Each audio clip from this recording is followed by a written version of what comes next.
నాగర్ కర్నూలు జిల్లా కుమ్మెరఘటనపై ఎంపీ మల్లు రవి సంచలన వ్యాఖ్యలు చేశారు. కుమ్మెరఘటనలో పసిబిడ్డపై తనటం వల్లే మృతి చెందినట్లు ఎలాంటి మెడికల్ ఆధారాలు లేవని చెప్పారు.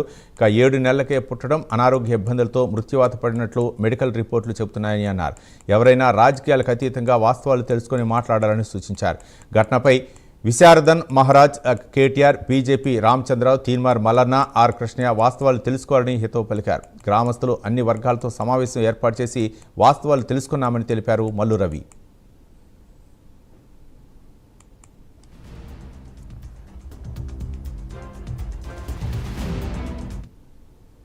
డాక్టర్ దగ్గర పోయినప్పుడు మా భర్త నన్ను తన్నాడు, మా కడుపులో బిడ్డకి దెబ్బ తగిలింది చూడండి అని చెప్పి రికార్డెడ్గా ఉంది.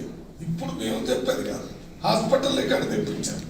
అసలే 7 నెలలు, మళ్ళీ ఇది ఒక తన్నుడు. వీటన్నిటి కలపటం వల్ల ఆమె చనిపోయి ఉండొచ్చు. చనిపోవటం మంచిదని నేను చెప్పటం లేదు, చనిపోవటం కొట్టడం వల్ల కానీ ఇంకో రకంగా కానీ దీనికి సంబంధం లేదని చెప్తున్నాను. అది కూడా నేనేదో ఊరికనే వచ్చి రాజకీయ పార్టీల తరఫున మాట్లాడటలేదు. నేను ఇప్పుడు కూడా చెప్తాను, నేను కాంగ్రెస్ పార్టీ తరఫున కానీ లేకపోతే బీఆర్ఎస్ బీజేపీ తరఫున, నేను దళితుల తరఫున బాధితుల తరఫున మాట్లాడుతున్నాను. మీకు ఇంకొక విషయం చెప్తున్నాను. ఈ మధ్యకాలంలో హర్యానాలో ఒక IPSC ఆఫీసరు అవమానాన్ని భరించలేక సూసైడ్ చేసుకున్నాడు. రాస్తూ 3 పేజీలు లెటర్ రాశాడు.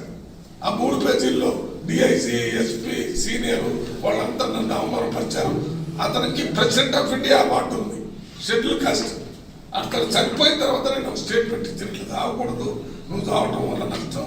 అందుకని దీని మీద, ఇటువంటి సమస్యల మీద ఒక SC, ST, BC, minority, economically weaker section education society అని ఒకటి రిజిస్టర్ చేస్తానని ఆ రోజు స్టేట్మెంట్ ఇచ్చి రిజిస్టర్ చేసి ఇప్పుడు హెడ్ ఆఫీస్ ఇక్కడ పెట్టి ఢిల్లీలో కూడా పెట్టాను. నా ఇంటికే ఆ బోర్డు పెట్టాను.